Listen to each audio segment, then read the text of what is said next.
relación derecha, izquierda y transverso es la presencia de estas áreas. Miren, estas áreas. ¿Cómo nosotros entonces lo vamos a denominar? ¿Dónde está mi mano?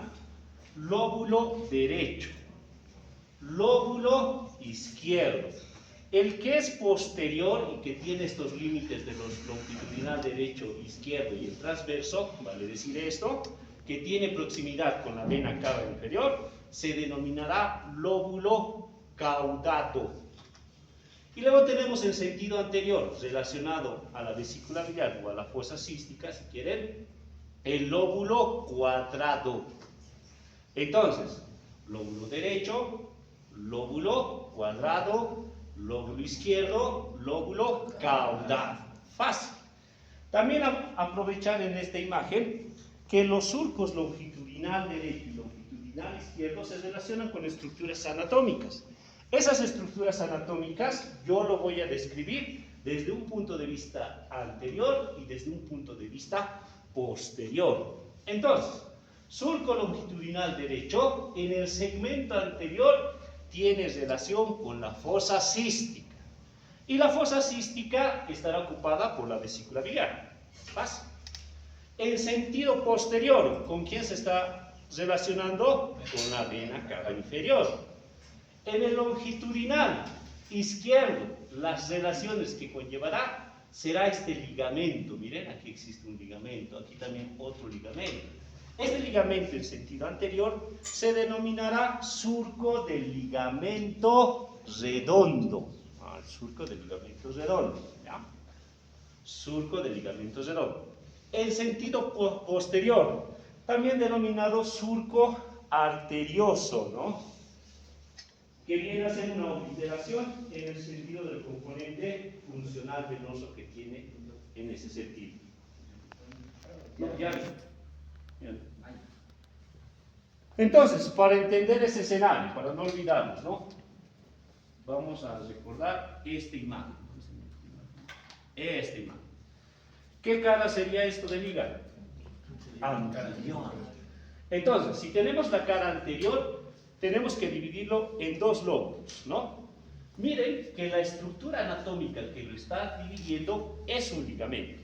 Este ligamento se denominará ligamento falciforme. Entonces, el ligamento falciforme yo lo veo, lo aprecio en la cara anterior.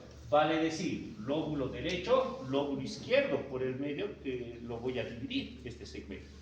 Y en el segmento inferior de este ligamento falciforme existe una dependencia del ligamento redondo. Y este ligamento redondo es parte del componente anterior del surco longitudinal derecho. Hasta ahí no nos confundimos. Miren que el ligamento falciforme en sentido superior se divide en dos segmentos. Ese segmento superior yo lo voy a denominar ligamento coronario. Y el ligamento coronario se va a extender en sentido derecho y en sentido izquierdo. Y la denominación en este segmento serán ligamentos triangulares. Ligamento triangular derecho, ligamento triangular izquierdo. Hasta ahí, fácil. Continuemos.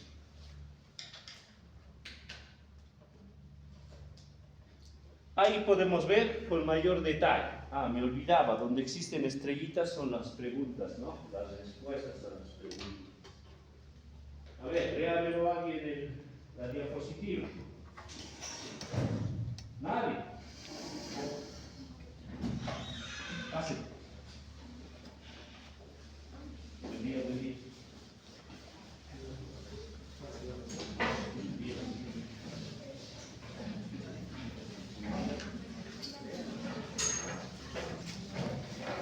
En detalle lo siguiente. Habíamos indicado que el ligamento falciforme va a ser la estructura que va a dividir la cara anterior del hígado en dos lóbulos, lóbulo derecho, lóbulo izquierdo, con sus particularidades en sentido superior y en sentido inferior.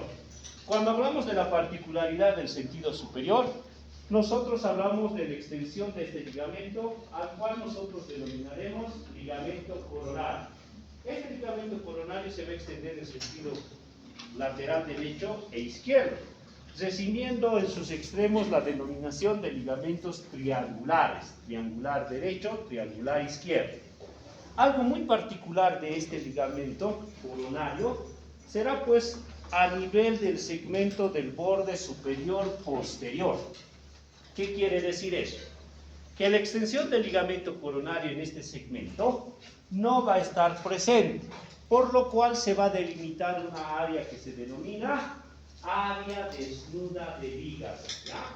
Entonces, la área desnuda del hígado tendrá relación de límites anatómicos en relación al ligamento coronario y también en relación a los ligamentos triangulares, ¿no?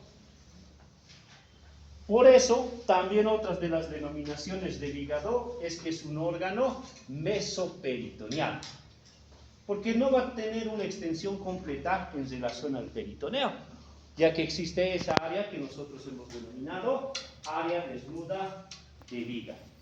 Si nosotros comparamos la característica del punto de fijación, este ligamento coronario es realmente el ligamento relacionado a mayor aporte de fijación al hígado. Si lo comparo con el otro ligamento, con el falciforme, su mismo nombre indica, ¿no? Falciforme.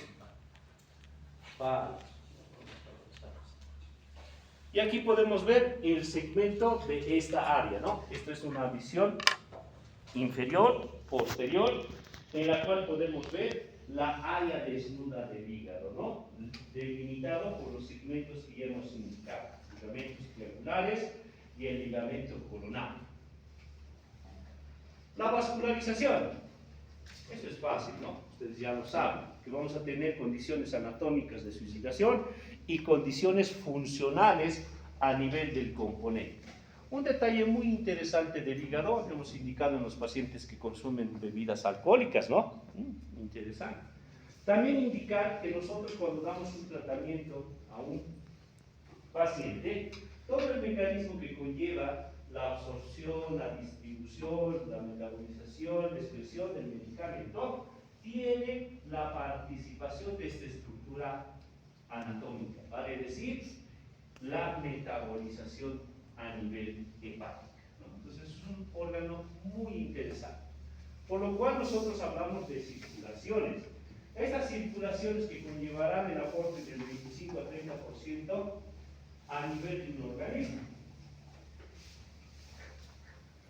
Y también de una circulación que se denomina enterohepática.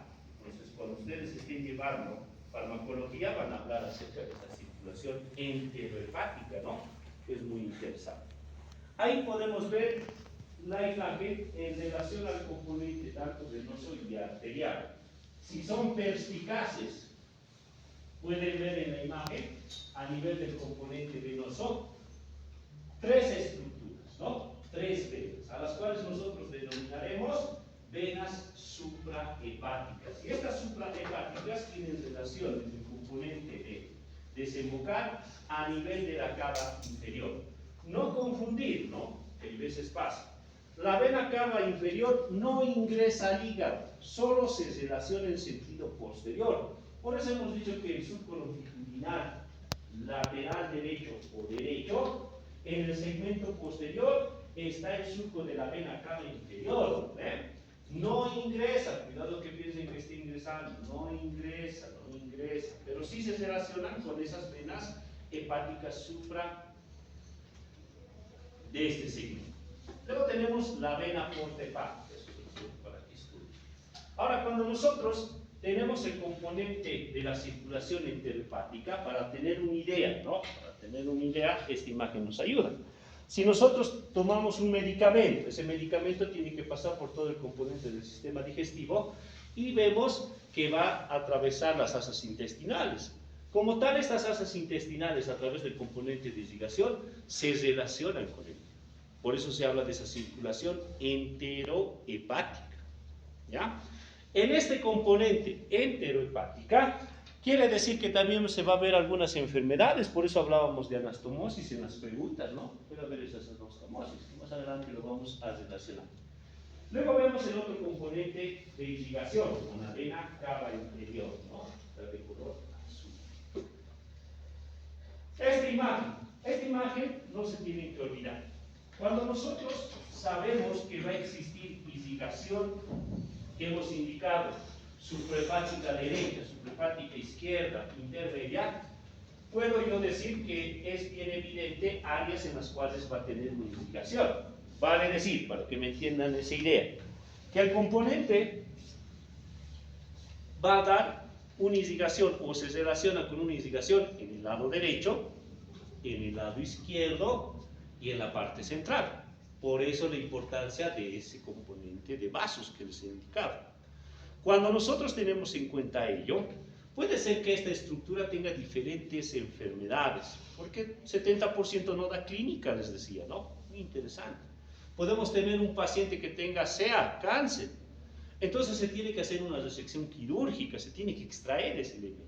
Si nosotros conocemos ello, podemos hacer, qué sé yo, la extracción quirúrgica del área comprometido, pero basándonos en este criterio de división o de aporte de irrigación, ¿ya? Una vez entendido ese componente, yo lo puedo dividir al lóbulo, al hígado en diferentes segmentaciones o lóbulos. Entonces, el componente central, y después empiezo a contar como las agujas del reloj, para que no se confundan. Miren, en este componente central, ¿con qué estructura lo hemos relacionado? Con el ligamento falciforme, ¿no? El ligamento falciforme. Y también lo estamos relacionando con el componente de vaso hepático intermedio, ¿no? Porque hemos dicho derecho, izquierdo e intermedio. Muy bien. Entonces empiezo a contar, mire, 1, 2, 3, 4, 5, 6, 7 y 8. 8 segmentos que siguen el orden de las manecillas del reloj. A eso se denominará sistematización portal, ¿no? La famosa sistematización portal. Ahora, en este detalle, para entender, si nosotros en un inicio habíamos indicado que en la cara anterior del hígado lo voy a dividir a través del ligamento falciforme en lóbulo derecho y lóbulo izquierdo, también lo puedo relacionar a nivel de esta segmentación. Ejemplo, en el lado izquierdo, dice, ¿no? Va a corresponder al segmento 2 y 3. Claro, aquí están los segmentos 2 y 3. No me confundo, ¿no? En el lado derecho, al segmento 5 y 8. El segmento 5 y 8. ¿Vean? Que no se confundan. ¿Ya? Es tan solo orientarse. Ahí está la imagen, para que puedan ustedes recordar esta segmentación o sistematización a nivel hepático. Fácil, ¿no? ¿Sí? No nos está confundiendo. Esta imagen. En esta imagen vamos a aprovechar a indicar lo siguiente. Si bien por un lado para mí me interesa a nivel del interior, en el componente intrahepático, los vasos, vale decir arterias y venas. Eso es para mí lo importante. Pero también miren que existe un componente muy particular en el interior del hígado, que estará representado a través de lo que denominaremos conductos biliares intrahepáticos. Esos conductos biliares intrahepáticos estarán en toda la extensión del hígado, imagínense, y una vez que se llegan a unir, conforman estos dos conductos biliares intrahepáticos. Por eso se denomina conducto biliar intrahepático derecho, conducto biliar intrahepático izquierdo. Y miren que estos dos conductos se unen y forman el conducto hepático común. Conducto biliar hepático común, ¿no? Que está representado en la imagen de color verde. También habíamos indicado que las particularidades que conllevan a nivel de desarrollo embrionario será pues la caracterización que tiene con la relación con el componente de la placenta en este segmento, ¿no? Eso ya lo llevaron en biología. Eso no vamos a... Aquí vemos una imagen para poder entender esos segmentos, ¿no? Entonces, venas suprahepáticas que se relacionan con la vena cava superior. Tengo el componente también del ilirio hepático que ingresa, la vena porta, ¿no? Seguro les van a preguntar cómo se forma o cómo se origina la vena porta. Usted, ¿quién se nos tiene acá? Detrás. Alguien de los que llegaron tarde, ¿cómo se origina la vena porta?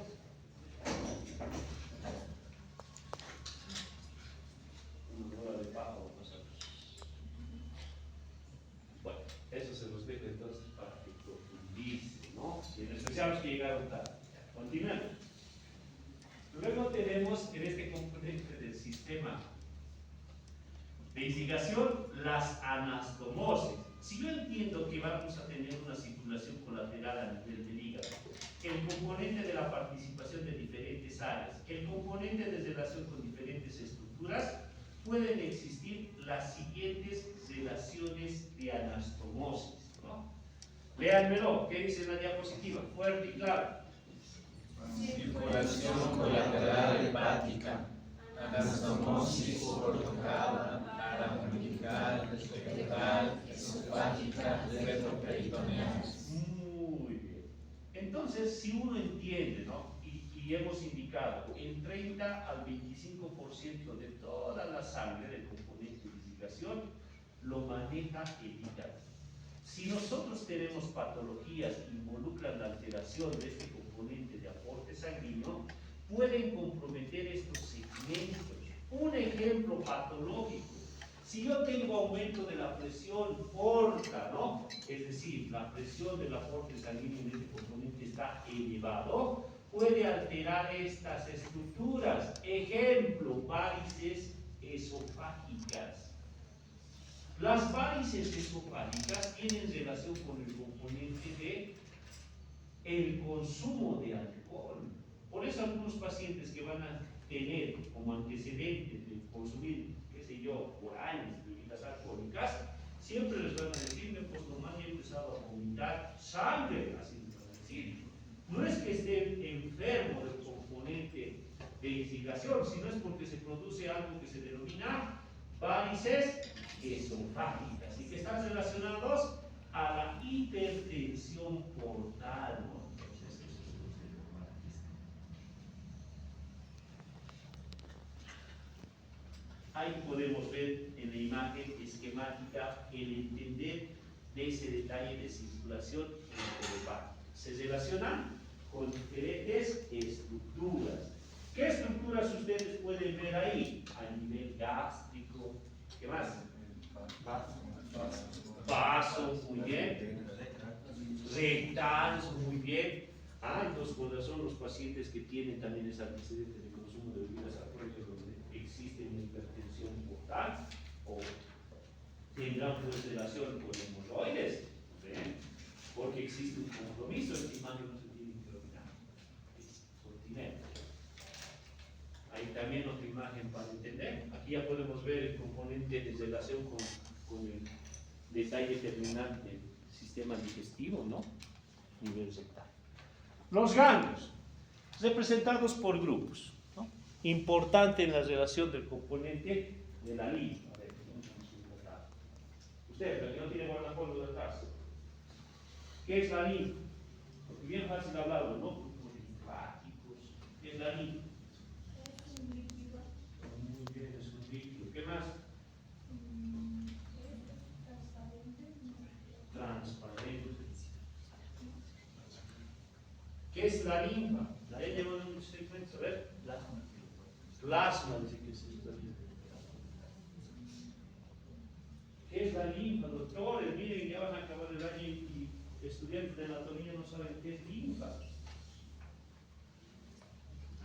A ver, para hacerlo bien facilito y que nunca se olvide. Si nosotros hablamos de tejidos, la sangre es un tipo de tejido, es tejido conectivo. El tejido conectivo tiene sus propias particularidades, vale decir, componentes físico-químicos. Además de ello, tiene un pH, ¿no? Tiene la presencia de elementos formes, a las cuales se denominan células sanguíneas, vale decir, glóbulos rojos, glóbulos blancos. Estos blancos se dividen en dos, granulocitos a granulocitos. Muy bien, hasta ahí está todo claro. Y también tiene la presencia de elementos, vale decir, proteínas, ¿sí? El tejido conectivo tiene proteínas. Muy bien. Pero, si nosotros nos ponemos a pensar en esa consideración físico-química, el tejido denominado sangre será hidrosoluble o será liposoluble. ¿Qué creen ustedes? Entonces, si no es liposoluble, existen elementos que nosotros necesitamos que son liposolubles. Ejemplo, para que nunca se olvide, las vitaminas. Las vitaminas se dividen en dos componentes, aquellas que son hidrosolubles y que son liposolubles. ¿Cuáles son las vitaminas liposolubles, estimados doctores? DECA, se van a acordar, DECA, la vitamina D, la vitamina E, la vitamina K y la vitamina A, DECA, la vitamina. ¿Y qué características tienen? Ser liposolubles. ¿Cómo yo entiendo eso? Que tienen componente graso, así, ¿no? Lípidos. Entonces necesitan un medio de transporte. Y ese medio de transporte es a través de la linfa. La linfa, por lo cual tiene sus propios componentes. Tiene sus vasos linfáticos, ¿no? Tiene sus nódulos linfáticos. Y que estarán representados para el transporte de estos elementos, como ejemplo. Otro ejemplo de la importancia de la linfa será pues que todo lo que nosotros llegamos a destruir o que nuestro organismo nos protege, tiene que ser eliminado. Un ejemplo, yo voy a ¿qué se llama esos señores que hacen tatuaje? Tatuador, ¿ya? Hago mi tatuaje, el cuerpo va a entender como algo externo, y ese externo lo va a tratar de eliminar. Entonces los glóbulos blancos encapsulan esos pigmentos y tratan de eliminarlo, pero no lo pueden eliminar, por lo cual viajan a través de este componente de linfa y se van depositando. ¿Me entiende, no? Esa es la importancia de la linfa. También han aprendido los conductos, ¿no? A nivel torácico, ¿cuáles son los vasos más representativos de componentes del sistema linfático? ¿Usted?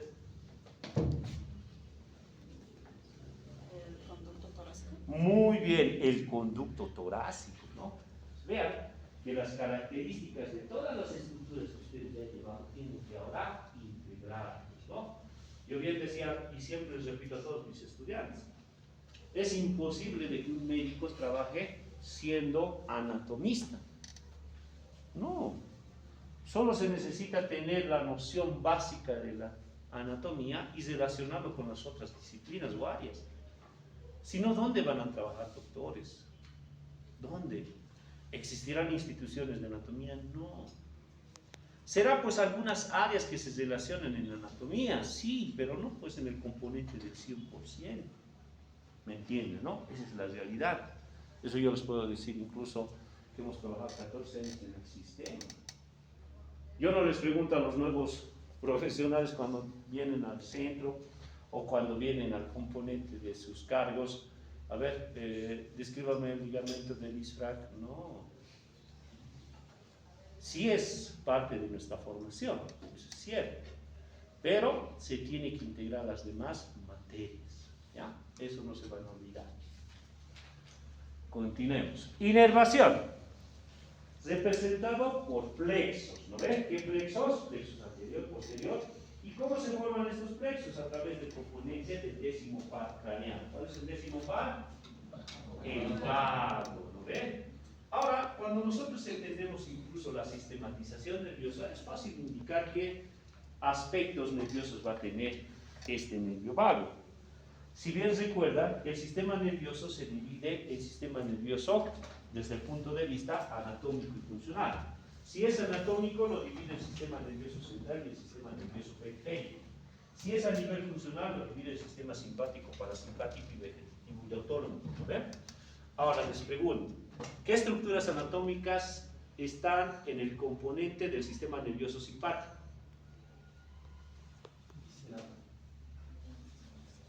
¿Cómo? Viscerales. ¿Qué estructuras conforman al sistema nervioso simpático? La cadena simpática. Muy bien, la cadena simpática, ¿no? Que siempre les he dicho, no se van a olvidar, esa cadena simpática es parte del sistema nervioso simpático. Y el componente del sistema nervioso parasimpático, ¿qué estructuras lo conforman? Porque tienen que haber estructuras, por eso también existe la división. Los plexos simpáticos. Muy bien, solo uno no nos creo que pasa a clase. Los demás, al año. No ven. No. Entonces, el vago también es parte del componente del sistema nervioso parasimpático. Eso es lo más interesante. Entonces aquí nosotros, si entendemos qué funciones tiene el sistema parasimpático, yo lo voy a relacionar a la eliminación del componente del hígado. Continente. Vías biliares. Fácil. Nos adelantaremos aquí a estimar. Como tal, yo lo voy a dividir las vías biliares en dos segmentos, ¿no? Porque he entendido que existen conductos en el interior del hígado y fuera del hígado. Entonces yo lo denominaré vías biliares intrahepáticas y vías biliares extrahepáticas. Lo que ustedes están viendo en el componente de la visión de la cara visceral del hígado son las vías biliares extrahepáticas, representadas por el conducto biliar hepático derecho, por el conducto biliar hepático izquierdo, y que conforman el conducto biliar hepático común. ¿Ven?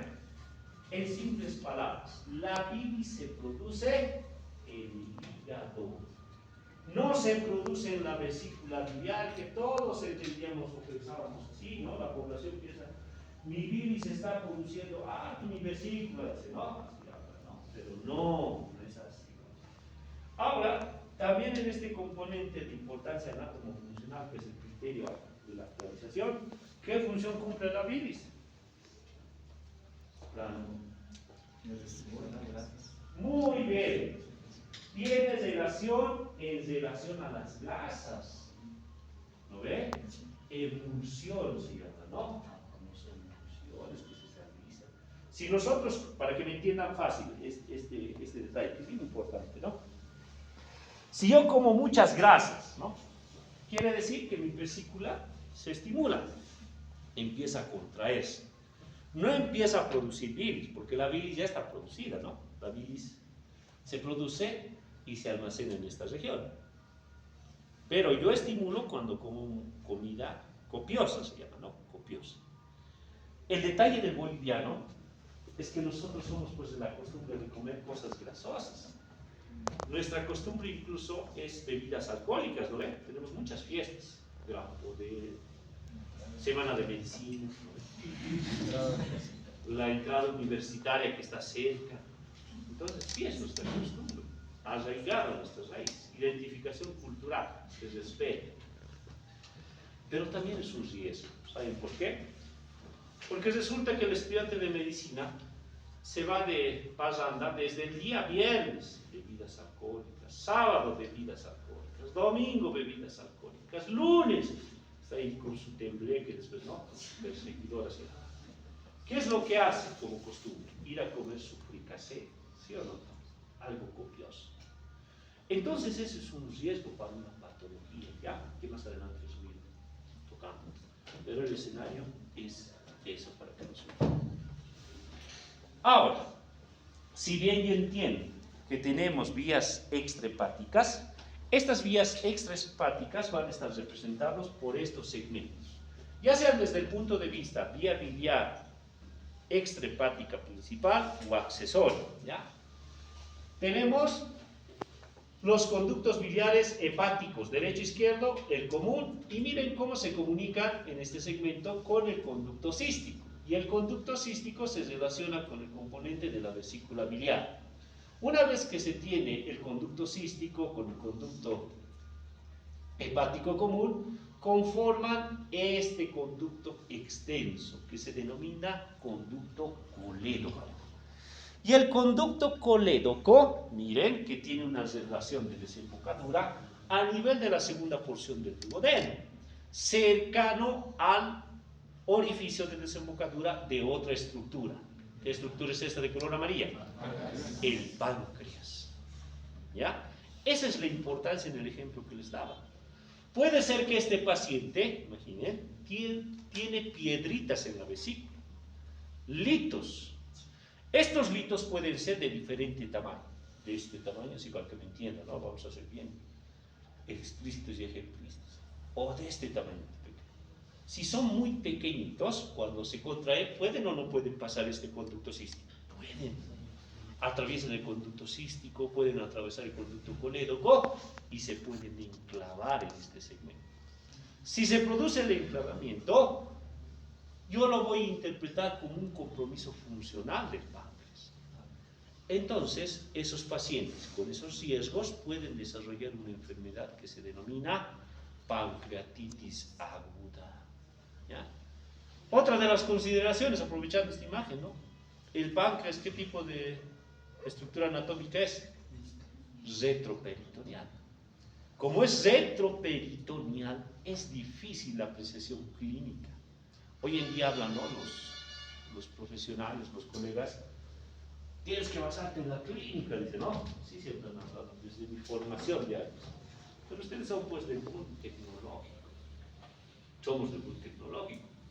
Cuando somos del mundo tecnológico, hoy en día existen muchos adelantos en tecnología. Existen aparatos en relación al detalle de los avances en el área de salud, que se extrae una captura de imagen a través de una tomografía, y la inteligencia artificial ya está haciendo la interpretación de esa tomografía. Imagínense. Ese es el boom. Eso es bueno, es un ok, es un like. Como nosotros somos profesionales del área de salud, ustedes van a ser profesionales del área de salud, tienen que exigirse actualizarse. Si no se actualizan, van a quedar ahí estáticos.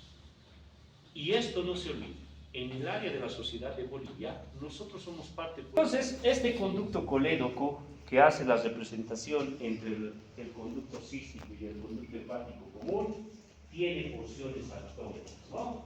Esas porciones anatómicas están relacionadas a la dirección que conllevarán las siguientes, ¿no? Tiene una porción supraduodenal, pues en cola, y sí se coloca con amarillo. Después, retroduodenal. Después, retroduopancreático, pancreática. Después, intrapancreática, ¿no? Eso es muy importante en relación a las consideraciones anatómicas que tiene este conducto colédoco. ¿Ya?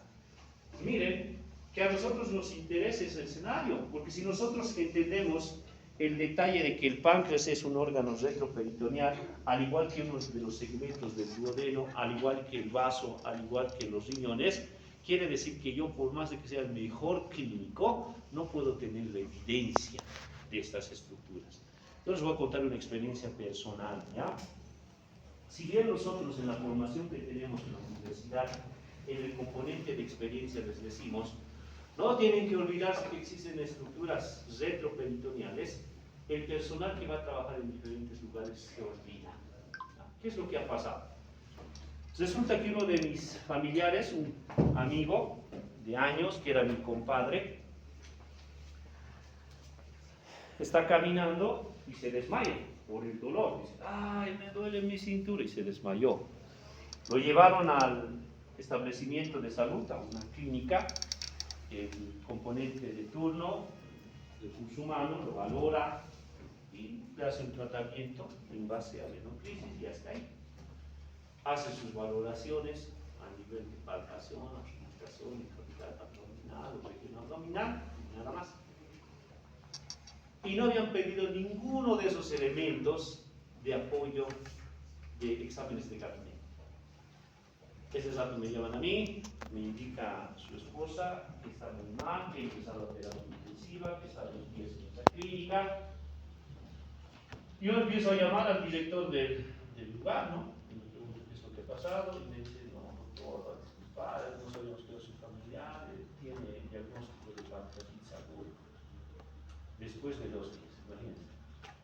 ¿Qué es lo que hice? Llamé a todos los que estaban en ese rato de autoridades, al director de clínicas, al director del norte, al del sur, buscando terapia intensiva. No había terapia intensiva. No hay terapia intensiva. Haciendo el uso de mi poder en ese entonces, conseguí que ingresara al gastro. Del gastro, los rebotaron en emergencias. De emergencias no había camillas, es lo que me dijo el jefe de servicio. Y aplicamos el convenio que se tiene entre sistemas, ¿no? El público. Y lo llevamos aquí al hospital Aragón para la terapia. Eso lo hice desde las 8 de la mañana hasta las 12 del mediodía. Pero, lamentablemente, murió el paciente. No habían pedido ni radiografía, no habían pedido ni tomografía. Entonces, nunca se olviden de ese detalle. Estructuras que no pueda valorar, que yo desconfío en mi capacidad, tendré que dar la referencia oportuna. ¿Qué es lo que yo he pedido en la reunión del CEDES en ese entonces? He pedido el cambio de destitución del director y no me he destituido, ¿no? Porque no podía hacer nada. Imagínense un paciente con terapia intensiva de vida o de muerte, si para que me entiendan, ¿no? Es algo que a todos nos puede pasar. Y eso es de que sea obvio, lo obviamos. Vamos a irnos aquí. Como tal, a nivel de las vías biliares accesorias, tenemos a la vesícula biliar. La vesícula biliar va a tener sus propias características, que entre ellas será el fondo, el cuerpo, y además un componente bien interesante que se denomina pars spiralis, ¿no? La pars spiralis. Ese es el detonante en lo que se refiere al detalle del compromiso, la pars spiralis. ¿Ya? Aparte de ello, si nosotros vemos este componente que estoy señalando, de estas estructuras forman un triángulo, ¿no ven? ¿Qué triángulo será? Será conocido como el triángulo de calor. Entonces, ¿cuáles son los límites del triángulo de calor que se en esa diapositiva? Veanlo, por favor. ¡Fuerte! Abajo por el conducto cístico, a la izquierda por el conducto hepático común, arriba por la cara izquierda y el hígado. Muy bien. En el triángulo de calor, ¿qué estructura anatómica es? Está atravesado por la arteria cística. La arteria cística, ¿no ve?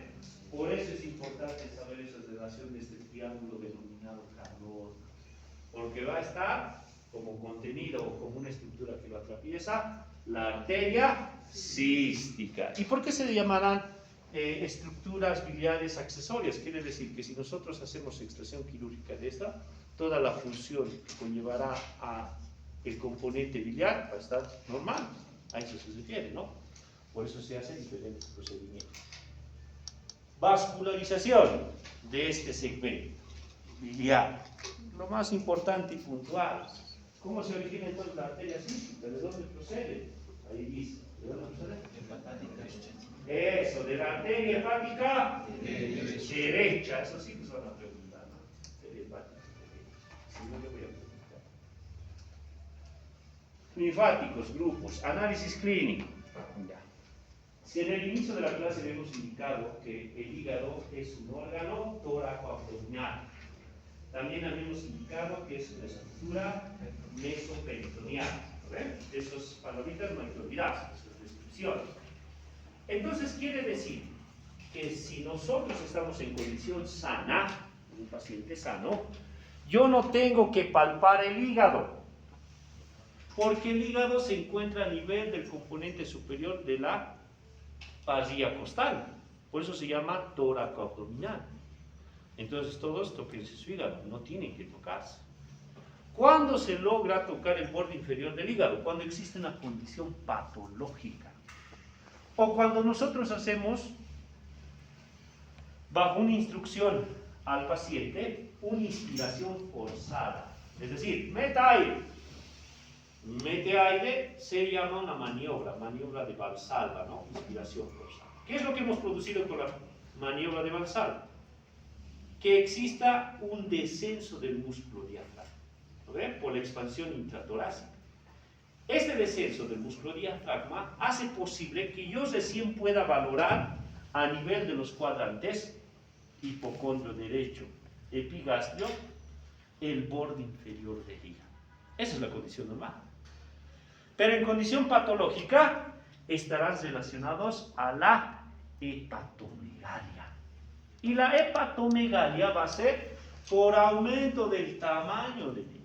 ¿Y eso por qué se debe? Alteraciones en relación al flujo de irrigación de este segmento, ¿no? Muy interesante. Luego tenemos otra patología que se denomina cirrosis. ¿Cómo nosotros vamos a entender a la cirrosis?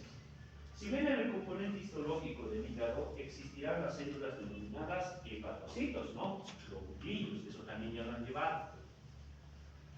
Entonces, en los espacios que existen entre estas células, puede haber un depósito patológico de un elemento. El depósito patológico de este elemento está dado por tejido conectivo. Es decir, se lesionan los hepatocitos queda un espacio y ese espacio tiene que estar ocupado por tejido conectivo. Entonces, en el proceso de la cisosis, en los inicios, el hígado empieza a crecer. Y luego pasa años, como se están eliminando hepatocitos, se concentra colágeno. Y el colágeno, ¿cómo yo lo voy a entender? Como una estructura que se retrae. Con razón, en los estados avanzados, el hígado disminuye de tamaño, ¿no? Para tener una idea. Normal, patológico, cisosis. Vean que la característica de esta estructura anatómica ya es de color amarilla. ¿Por qué? Porque existen depósitos de colágeno. Aquí, en la otra imagen, podemos entender esa importancia de la circulación enterohepática. Habíamos dicho que se relaciona con diferentes estructuras, ¿se acuerdan? ¿No ven? Uno de esos era el vaso. Si nosotros entendemos que a nivel de los espacios de las células hepatocitos existe tejido conectivo, quiere decir que esas arteriolas, esas vénulas, las más pequeñitas, van a existir vasoconstricción. El aporte sanguíneo que tendría que estar relacionado en condición normal, va a haber un retroceso. Ese retroceso hace que se compense a través del crecimiento de otra estructura. Entonces yo lo puedo relacionar aquí con una esplenomegalia, por el componente del detalle de esos depósitos de colágeno. A través de la consideración de órgano macizo, nosotros podemos tomar diferentes estudios. Ejemplo, biopsia, ¿no? Y algo que se realiza en la biopsia es el denominado PAP. ¿Qué significa? Punción de aspiración con aguja fina, ¿no? Muy bien. Puede ser que quieras relacionarlo a un proceso de cáncer, si tenemos que tomar una muestra, ¿no? A eso sí. Palpación del hígado, otro de los trucos. Cuando se palpa o cuando se llega a aplicar las maniobras semiológicas en un paciente, siempre tienen que hacerlo en el lado derecho. Entonces, ¿ya? Nunca en el lado izquierdo. Por eso las imágenes, si son perspicaces en todo lo que conlleva valoraciones semiológicas, siempre está el examinador en el lado derecho. En este caso está haciendo una examinación del lado derecho y este detalle puede ser palpación. Esta palpación puede ser bimanual o monomanual. ¿Qué es lo que está haciendo? Valoración del borde inferior del hígado, ¿no? Hasta ahí no hay dónde confundirse. También puede haber abscesos sufrénicos relacionados al componente de algunas estructuras que conllevará su ruptura. Ejemplo, el apéndice, ¿no? El apéndice. Arterias abesantes. Variaciones de las arterias hepáticas, lobectomías y semectomías, ¿no? Eso ya lo hemos relacionado de acuerdo a la segmentación o la sistematización hepática que conllevará la participación. Ahora, en el detalle del componente de los traumatismos, accidentes de tránsito, ¿no? Bolivia se caracteriza porque tiene un índice bien interesante de accidentes de tránsito. Entonces nosotros podemos relacionar a ese componente con ruptura del hígado. Para que exista esto, la fuerza externa, si se denomina, tiene que ser de elevada intensidad, no con un simple golpe, ¿no? Pero sí se relaciona. ¿Cuál es el otro órgano que también se afecta a nivel de estos accidentes de tránsito o traumatismo? El vaso. En primer lugar, vaso. Segundo lugar, hígado, ¿no? Para entender el vaso. Alteraciones de los componentes biliar, ¿claro? Piedras, litos en la vesícula biliar que pueden enclavarse en diferentes segmentos. Aquí podemos verlo a nivel del conducto cístico, a nivel del colédoco, a nivel del orificio que tiene cercanía con el conducto pancreático principal. Puede haber bloqueos. Aquí podemos ver un bloqueo, que ha habido un retroceso, así lo vamos a denominar, de esa piedra a nivel del conducto pancreático principal.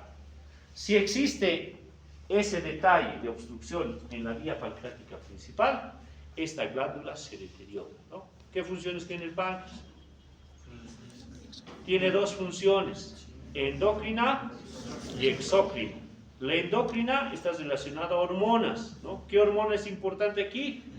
Insulina, ¿lo ven? Insulina. Y en la exócrina, la elaboración de enzimas. ¿Qué enzimas? Por ejemplo, lipasa, ¿no? ¿Y cuál es la función de una enzima? Degradar. Quiere decir que ese componente de enzimas no se llega a excretar en el componente del duodeno, sino llega a comprometer la estructura del páncreas, para hacerlo así fácil. Variaciones de los conductos. Ahí tienen diferentes variaciones de los conductos, ¿no? El sentido del componente de desembocadura en el duodeno. Litiasis, aquí ya podemos ver los litos, ¿no? Estos litos, como hemos dicho, tienen diferente tamaño. Van desde el componente de algo que nosotros denominamos arenilla biliar, por ejemplo, ¿no? La forma. Vaso biliar. Después viene la formación de las piedritas, ¿no? Y aquí en este corte podemos ver la importancia de la pars terminalis, ¿no?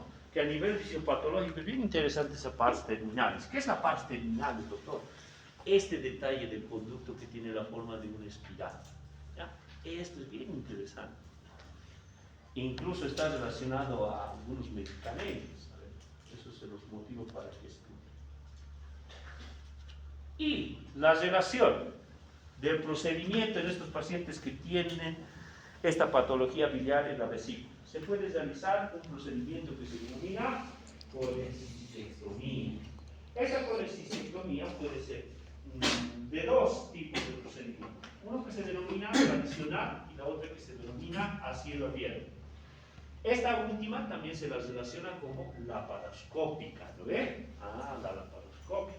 Si nosotros nos ponemos a pensar desde el punto de vista de los escenarios postoperatorio, la que es cielo abierto es de mayor recuperación, no tiene muchas complicaciones en relación a la primera, que es la tradicional, ¿no? Ahí podemos entender ese detalle, que aquí están utilizando diferentes instrumentos y esta es una relación de cielo abierto, laparoscópica, ¿no? Para la relación de la importancia de realizar cualquier procedimiento tradicional o abierto, sí o sí yo tengo que hacer la identificación del componente vascular del segmento, vale decir, de la arteria cística. Si no identifico la arteria cística en base a lo que habíamos indicado, ejemplo, triángulo de calor, mi paciente puede sangrar. Esa es la importancia, doctores, ¿ya? Puede sangrar. ¿Y si sangra mi paciente se va a morir o no? Eso no se olvida. Muy bien, hasta ahí, estimados doctores.